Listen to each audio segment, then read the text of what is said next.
नमस्कार दोस्तों, स्क्रीन पर जो तस्वीरें आप देख रहे हैं ये ऐतिहासिक तस्वीर है। इतिहास बन रहा है। एक इतिहास जंतर मंतर पर बन रहा है। दूसरा इतिहास ये कि विपक्षी दलों की तरफ से, नेता विपक्ष की तरफ से पहली बार ऐसा धरना प्रदर्शन किया गया प्रधानमंत्री आवास के पास, जहां 12 सालों तक विपक्ष का कोई नेता नहीं पहुंचा, जहां 12 सालों के दौरान किसी विपक्ष के नेता को धरना नहीं देने दिया गया, बैठने नहीं दिया गया, वहां आज राहुल गांधी कांग्रेस के तमाम नेताओं के साथ पहुंचे।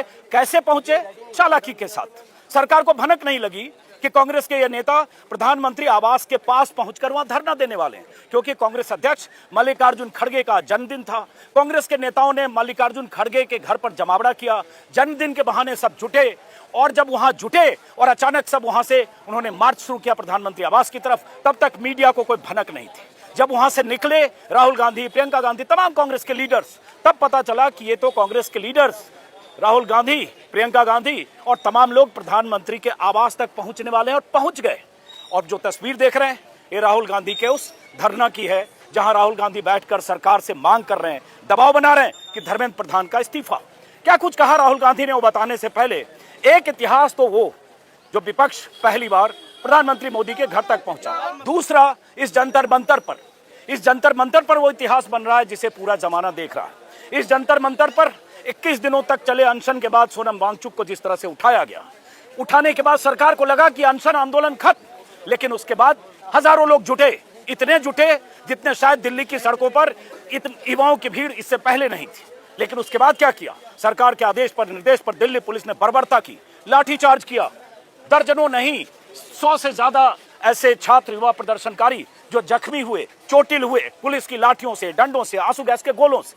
लेकिन उसका असर यह हुआ कि जंतर मंतर पर आज परसों से ज्यादा भीड़ हो रही है।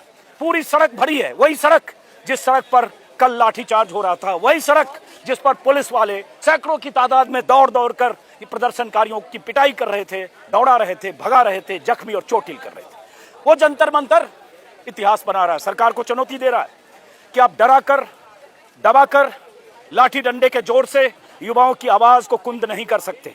आज बहुत सारे युवा, हजारों लोग सिर्फ प्रतिरोध के तौर पर आ रहे हैं, अपना विरोध जताने आ रहे हैं कि अगर आपने लाठियां बरसाई, हम कल नहीं थे तो हम आज आए हैं। बहुत सारे ऐसे युवा हैं जो कल नहीं थे वो आज आए, और जो कल पिटे वो भी आ जाए। तो एक इतिहास यहां बन रहा है, और एक सड़क से संसद तक कभी आंदोलन की, प्रदर्शन की, युवाओं की आवाज की गूंज सुनाई देने लगी। जैसा कि मैंने कहा कि राहुल गांधी प्रधानमंत्री आवास के बाहर, 7 लोग कल्याण मार्ग के बाहर धरने पर बैठे हैं।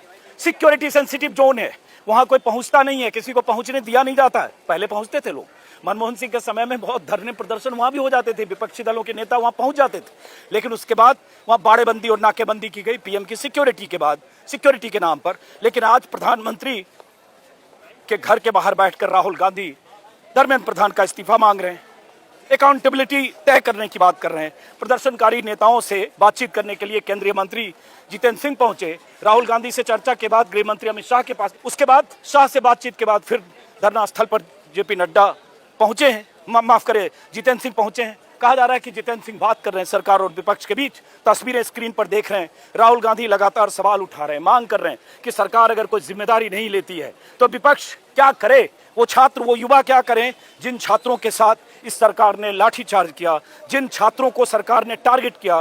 बहुत सारी तस्वीरें स्क्रीन पर मैं दिखा रहा हूं, जो कल की तस्वीर है जब जिस तरह से युवाओं को, छात्रों को लाठी डंडों से पीटा गया। लेकिन सवाल उठता है, ये वो सरकार है जिसे लगता है किसी भी आंदोलन को लाठी डंडों के दम पर दबा दिया जा सकता है।